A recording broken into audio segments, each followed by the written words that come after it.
안녕하세요. 여러분의 삶이 눈부시게 빛나길 바라는 루나 펄스입니다. 오늘 소개해 드릴 책은 나를 지치고 힘들게 하는 감정에서 탈출하는 법. 걱정이 많아서 걱정인 당신에게입니다.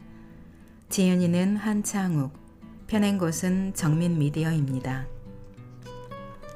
걱정을 해서 걱정이 없어지면 걱정 없겠네 라는 말이 있습니다. 걱정한다고 해결되는 것도 아닌데 우린 늘 걱정을 달고 살아가는 것 같습니다. 아직 일어나지도 않은 일들을 걱정하느라 감정 소비하는 우리들을 위한 책입니다. 수많은 감정 중에서 우리를 유독 지치고 힘들게 하는 6가지 감정, 즉 불안, 외로움, 분노, 무기력, 열등감, 우울, 총 6가지의 감정을 다루고 걱정을 유발하는 부정적 감정을 리셋하는 방법을 알려주는 책입니다. 이 중에서 제가 소개해 드릴 부분은 챕터 5, 열등감이 인생을 바꾼다를 중심으로 읽어 드리겠습니다. 오늘도 책과 함께 편안한 시간 되시기 바랍니다.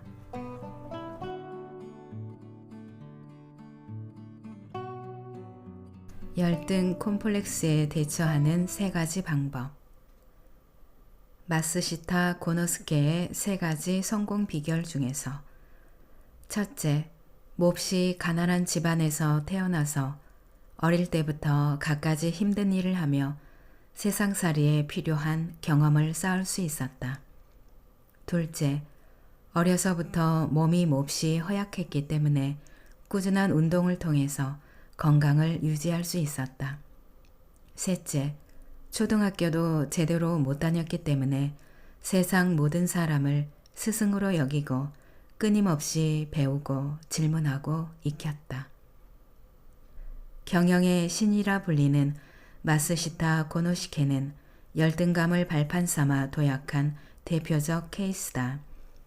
그는 자신의 열등한 부분에 대해서 정면으로 도전했다. 어려서부터 주변의 칭찬이나 수입 증가와 같은 작은 성공 등을 통해 자신감을 쌓아갔고 자신의 열등한 부분을 정확히 인지해서 보완해 나갔으며 꾸준히 한 걸음씩 전진하여 마침내 거인이 되었다. 열등감을 발판 삼아 도약한 사람도 적지 않지만 반대인 경우도 상당수다. 많은 사람이 열등감에 빠지면 그 안에 안주해 버린다. 예컨대 이런 식이다. 흙수저인 내가 대체 뭘 할 수 있겠어. 난 안 돼. 몸도 비리비리한 내가 무슨 놈의 사업. 난 40살까지만 살아도 성공한 거야. 어디서 지적질이야. 내가 고졸 출신이라고 무시하는 거야.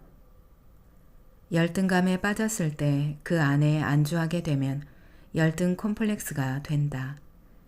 매사에 자신감이 뚝 떨어지고 괜히 위축되고 다른 사람들이 나를 흉보는 것만 같고 이런 내가 험한 세상을 살아갈 수 있을까 불안해지면서 끝모를 우울증에 밀려온다.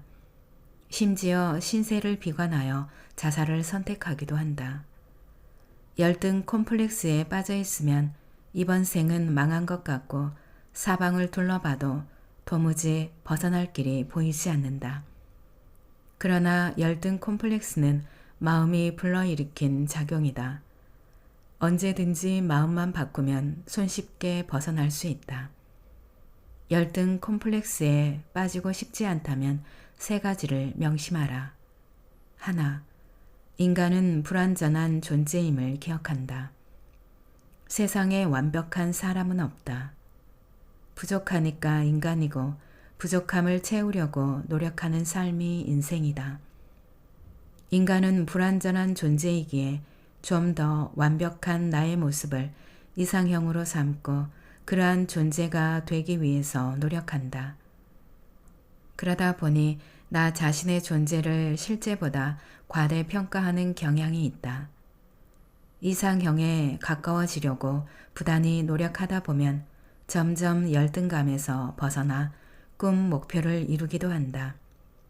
그러나 현실의 나와 이상의 나 사이에 괴리감이 클 경우 시간이 지나면 점점 낙담해서 좌절한다. 좀 더 완벽한 나의 모습을 경쟁 상대로 삼아 노력할지라도 인간은 불완전한 존재임을 기억할 필요가 있다. 그래야만 현실의 나와 이상의 나 사이에 괴리감을 줄일 수 있고 열등감을 느끼더라도 과장하거나 확대 재생산하는 일 없이 그 크기 그대로 받아들일 수 있다. 둘, 바꿀 수 없는 현실은 받아들인다. 가난한 집에서 태어났거나 선천적으로 장애를 안고 태어났거나 후천적으로 파산했거나 장애를 가지게 되었다면 현실을 인정하고 받아들여야 한다. 신은 왜 나에게 이런 시련을 주었나 라는 마음은 들겠지만 어쩔 수 없는 일 아닌가. 이미 엎질러진 물이다. 한시라도 빨리 복잡한 마음을 수습하고 현실로 돌아와야 한다. 바꿀 수 없는 현실은 일종의 구멍이다. 만지면 만질수록 구멍은 점점 커져서 나중에는 아예 그곳으로 빨려 들어간다. 현실을 인정하고 받아들이면 극복할 또 다른 길이 보인다. 신은 한쪽 문이 닫히면 다른 쪽 문을 열어놓는다 하지 않는가. 셋, 가치관을 바꾼다. 외모에 열등감을 갖고 있는 사람은 외모 지상주의에 빠져 있을 확률이 높고 학교 성적에 열등감을 갖고 있는 사람은 성적 지상주의에 빠져 있을 확률이 높다. 살아가는데 외모나 성적도 중요하지만 그것이 전부는 아니다. 지금 들여다보고 있는 것에서 시선을 떼고 넓게 생각해보라. 나는 비록 못생겼지만 말재주가 좋으니 개그맨이나 웃음을 주는 강사가 되겠다는 식으로 마음먹으면 외모 지상주의에서 벗어날 수 있다. 성적도 마찬가지다. 비록 공부는 못하지만 손재주가 좋으니 세상에서 제일 멋진 미니 공룡 박물관을 만들어 보겠다는 식으로 마음먹으면 공부에 크게 연연하지 않게 된다. 설령 잘하는 게 하나도 없을지라도 실망할 필요는 없다. 태어나면서 잘하는 사람이 얼마나 되겠는가. 하고 싶은 것들을 찾아서 열심히 하다 보면 점점 잘하게 되고 세월이 지나면 그것이 남다른 재능이 된다. 타인에게 인정받을 정도가 되면 새로운 가치관이 형성되고 나를 올감했던 열등 콤플렉스로부터 훌훌 벗어날 수 있다. 열등 콤플렉스에서 벗어나는 대화법. 우리는 오늘 우리의 생각이 데려다 놓은 자리에 존재한다. 우리는 내일 우리의 생각이 데려다 놓을 자리에 존재할 것이다. 제임스 앨런. 인간은 생각을 말로 표현한다. 그러나 덜어는 무심코 내뱉은 말을 통해 생각을 뒤늦게 정리하기도 한다. 긍정적인 대화법이 긍정적인 생각만큼 중요한 이유다. 열등 콤플렉스에 빠져 있으면 타인과 대화가 점점 힘들어진다. 자존감은 떨어질 대로 떨어져서 좋은 의미로 해준 말이라 할지라도 부정적으로 받아들이기 십상이다. 사람들과 소통하고 싶다면 기존의 대화법에서 벗어나 새로운 대화법을 익혀야 한다. 자존감을 높이는 긍정적인 대화법만 익혀도 열등 콤플렉스로부터 벗어날 수 있다.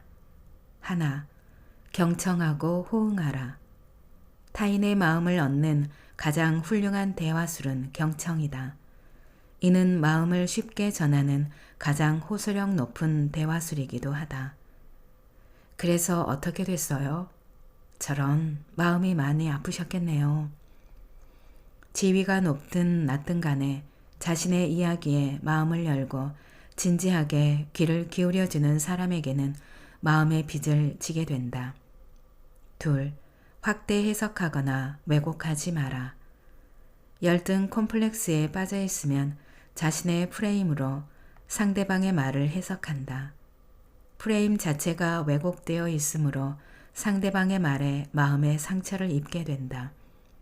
프레임을 걷어치우고 상대방의 말을 그대로 받아들여라.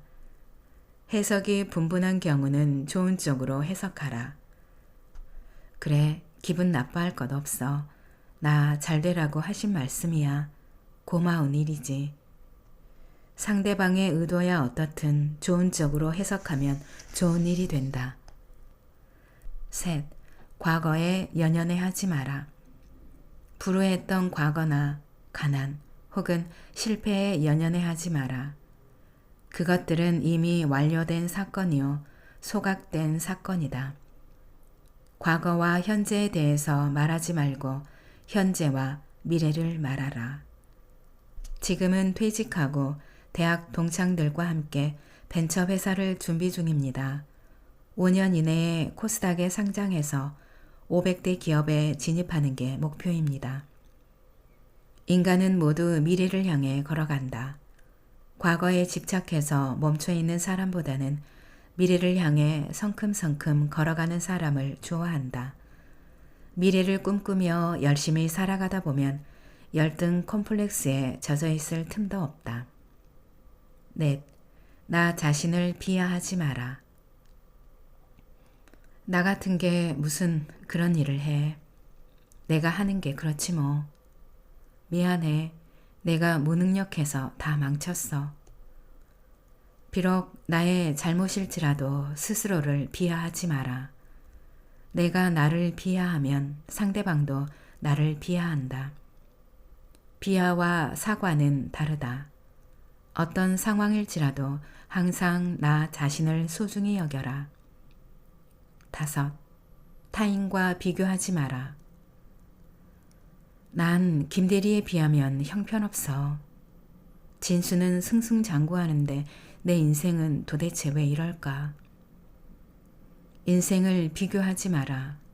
그들은 그들의 인생이고 나는 내 인생을 살아가고 있는 중이다. 타인의 인생을 부러워할 시간이나 에너지가 있으면 나의 인생을 충실하게 사는 데 사용하라. 6. 솔직하게 인정하라. 뭐뭐 하는 채 하고 싶은 유혹이 들더라도 솔직하게 인정하라. 허세나 오만을 부리지 마라. 거짓말도 하지 마라. 잘 모르겠으면 잘 모르겠습니다 라고 말하라. 못하는 건 주저하지 말고 잘 못합니다 라고 고백하라.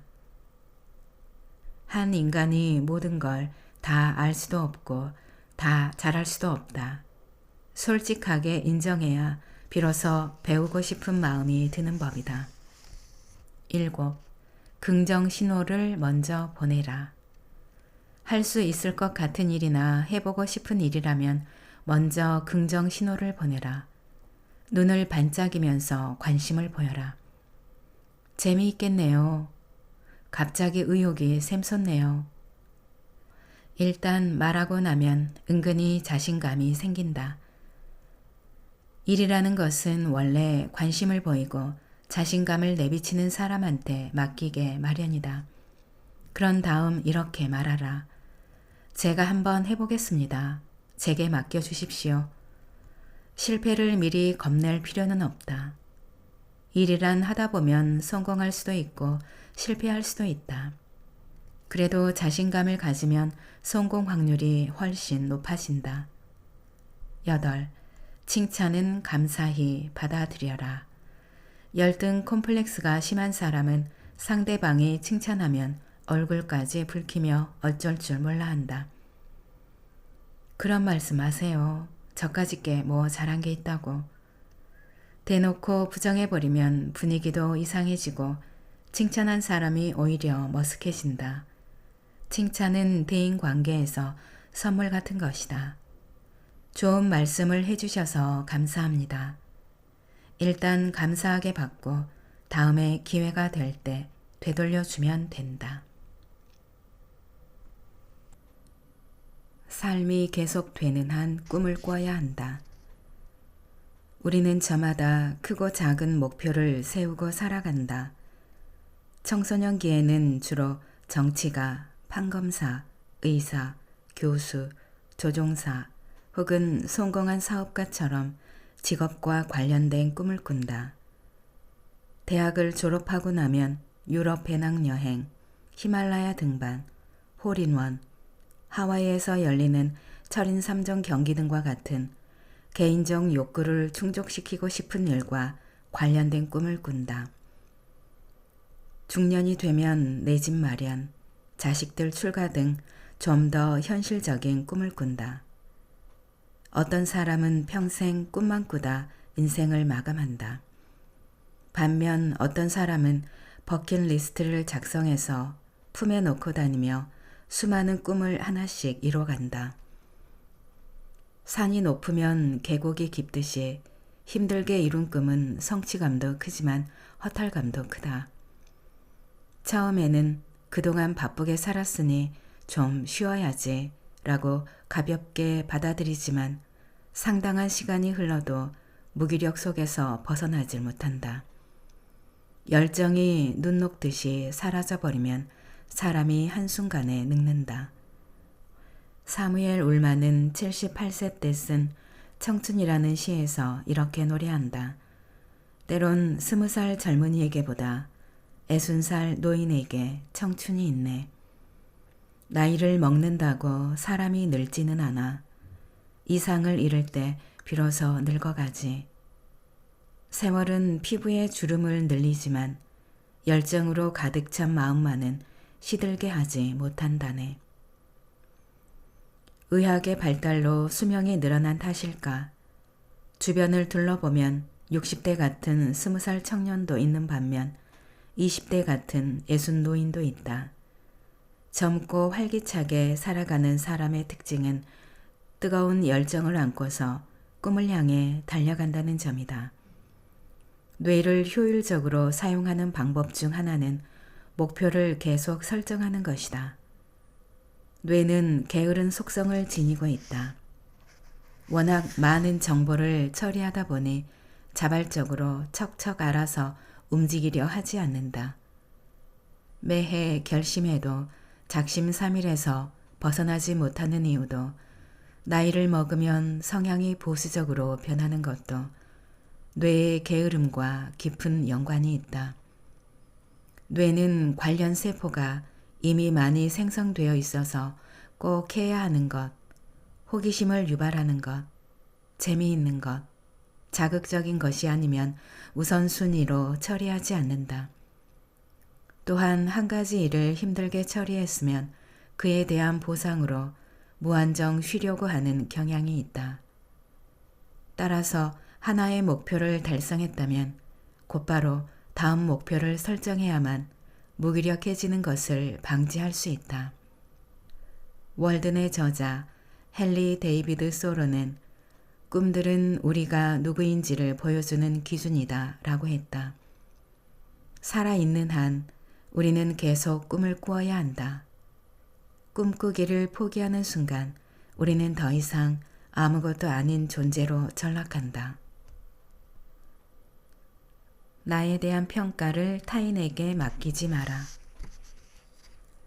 살다 보면 세상이 반짝반짝 빛이 나고 모든 일들이 의도했던 대로 술술 풀릴 때도 있지만 그와는 정반대로 세상이 점차 빛을 잃고 모든 일이 내 의도와는 반대 방향으로 흘러가서 하루하루를 견디기 힘들 때도 있다.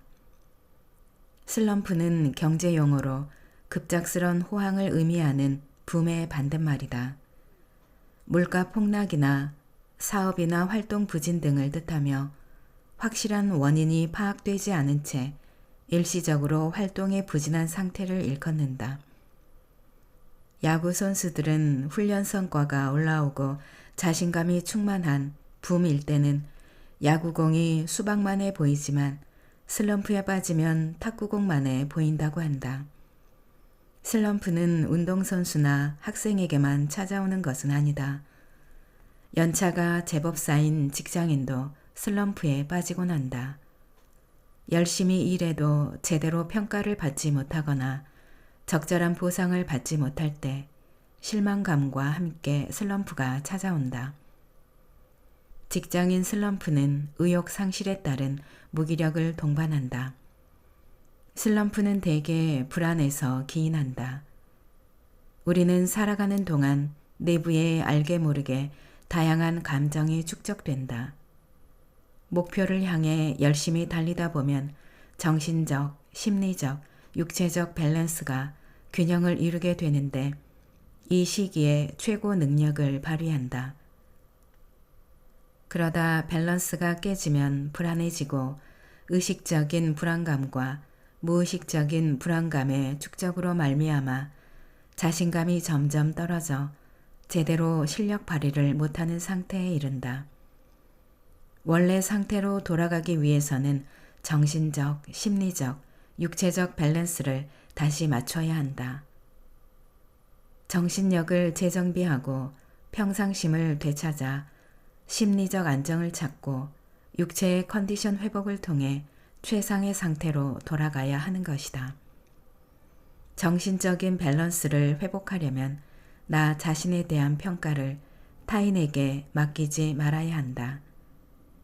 최고라는 자만심, 경쟁에서 반드시 이기고 말겠다는 지나친 승부욕, 기대 이상으로 해내겠다는 과도한 의욕은 버리는 게 좋다.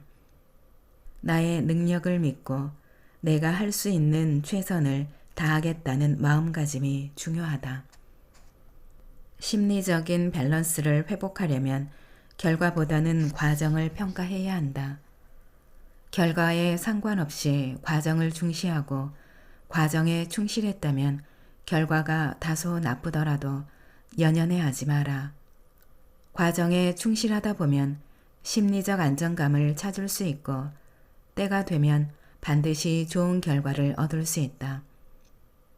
육체적인 밸런스를 회복하려면 일단 처져 있는 일상에서 벗어나야 한다. 충분한 휴식을 취하고 기분 전환을 위해 운동을 하거나 여행을 떠나자.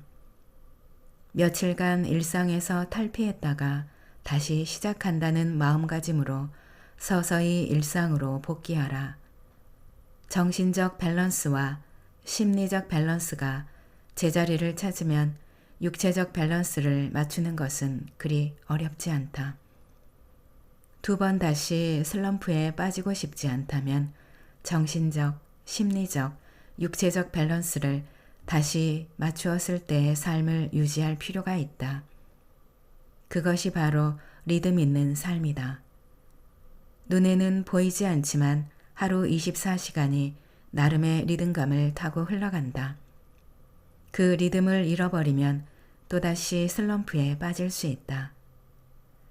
크리스티아누 호날두는 과거의 후회와 미래의 희망 속에 현재라는 기회가 있다 라고 말한다. 희망을 안고 달려가지만 현재는 과거가 된다. 비록 현재가 마음에 들지 않더라도 후회 가득한 과거로 만들지 않으려면 현재에 충실해야 한다. 열등감을 발판 삼아 도약하기. 사람들은 항상 자신의 현 위치를 자신의 환경 탓으로 돌린다.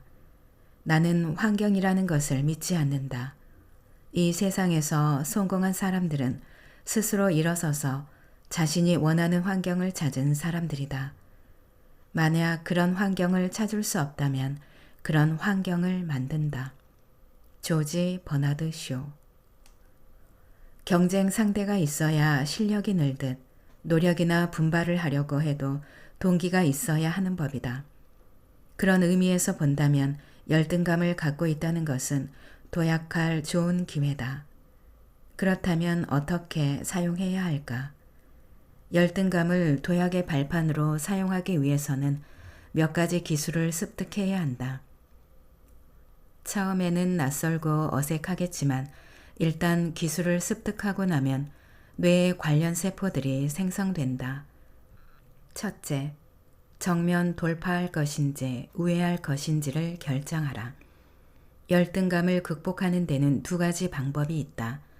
첫 번째는 열등감을 안겨주는 나의 약점을 정면 돌파하는 것이다.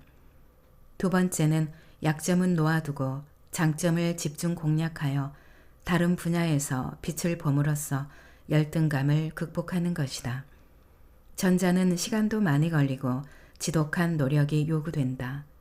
하지만 성취감만큼은 그 어떤 것과도 비교할 수 없다. 후자는 다양한 방법이 있는 데다 나름의 재미도 있기 때문에 전략만 잘 짜면 어렵지 않게 극복할 수 있다. 나의 열등감을 어떤 식으로 극복할 것인지를 먼저 결정하라. 둘째, 자신감을 가져라. 열등감은 마음의 작용이다. 마음의 힘으로 상당 부분 바꿀 수 있다. 열등감을 내가 넘어야 할 허들이라고 가정해보자. 허들을 보면서 절대로 난 안 돼, 나는 불가능해 라고 말하지 마라. 그 순간 뇌에서는 할 수 없는 일로 받아들이고 그 사실을 육체에 전달한다. 그렇게 되면 허들이 갑자기 높아 보이고 다리 근육에 힘이 빠지고 달리는 속도는 점점 느려지고 숨이 가빠온다. 이런 상태에서는 절대로 허들을 넘을 수 없다. 세상 일은 마음먹기 나름이다. 나는 반드시 넘을 수 있어 라고 굳게 마음먹어라. 두려움을 극복하고 자신감을 갖는 순간 뇌에서 세로토닌이 분비되고 집중력이 높아진다. 뇌에서는 육체의 각 부위에 명령을 내려서 몸 상태를 최상으로 끌어올린다. 펄벅은 말했다. 불가능하다고 입증되기 전까지는 모든 것이 가능하다. 그리고 불가능한 것도 현재 불가능한 것일 뿐이다. 셋째, 우월 콤플렉스를 벗고 실체를 본다. 인간은 사회적인 동물이다 보니 자신의 능력을 평균 이상으로 평가하는 경향이 있다. 이러한 심리 때문에 열등감을 솔직하게 인정하기란 쉽지 않다.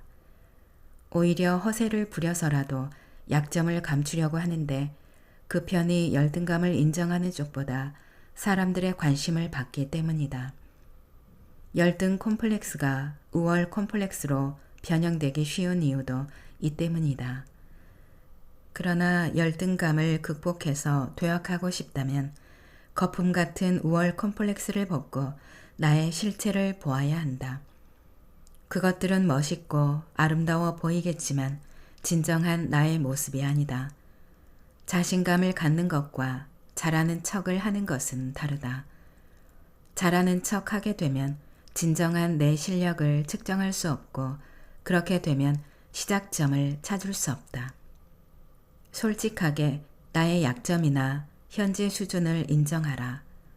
현재 내 수준은 7단계야 라고 나를 속이기보다는 지금 실력은 2단계에 불과해. 하지만 지금부터 노력해서 1년 뒤에는 7단계까지 올릴 거야 라고 마음 먹어야만 제대로 실력을 쌓아 도약할 수 있다. 허세를 부리다 보면 금세 지치고 실력도 늘지 않는다. 돈과 시간만 낭비하게 된다. 우월 콤플렉스를 벗고 나의 실체를 보라. 넷째, 매일 한 걸음씩 나아간다. 아무리 의욕이 왕성해도 밑빠진 독에 물 붓기 식이면 금세 포기하게 된다.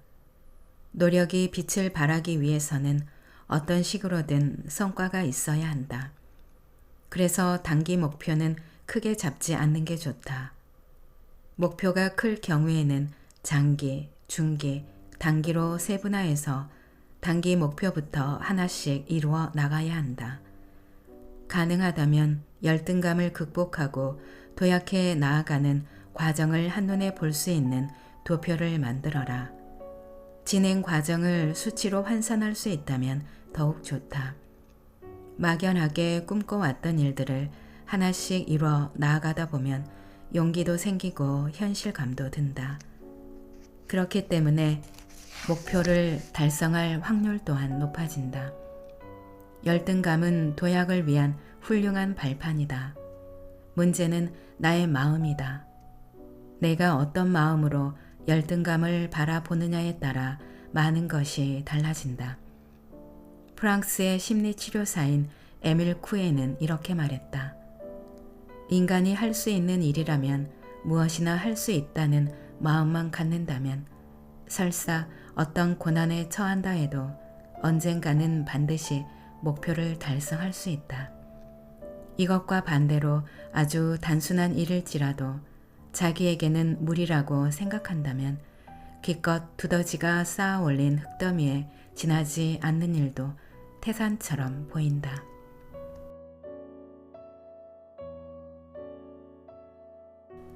낭독은 여기까지입니다. 여러분의 구독과 좋아요, 댓글은 저에게 큰 힘이 되는 거 아시죠? 오늘도 끝까지 들어주셔서 감사합니다.